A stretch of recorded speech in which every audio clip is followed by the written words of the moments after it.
Beredar video anak kecil yang masuk dalam sebuah teater film bioskop viral di media sosial. Bagaimana tidak, anak itu ternyata menonton film yang masuk kategori semua umur atau SU, namun banyak adegan kekerasannya.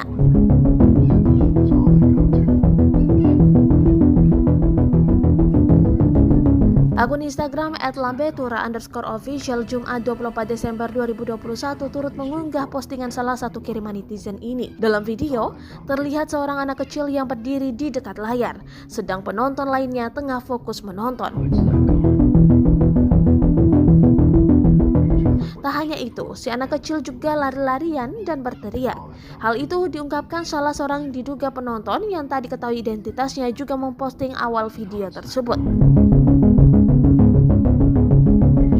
Dijelaskannya, saat itu yang tayang adalah film dengan kategori dewasa namun masuk kategori semua umur, pasalnya mengandung unsur kekerasan.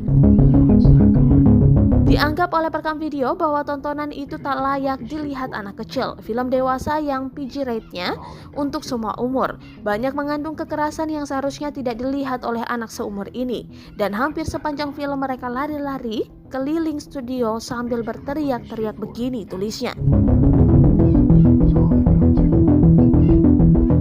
Ia pun memohon agar pihak bioskop bisa lebih mempertimbangkan hal tersebut. Diketahui kejadian itu terjadi di Breezy XX1 IMAX.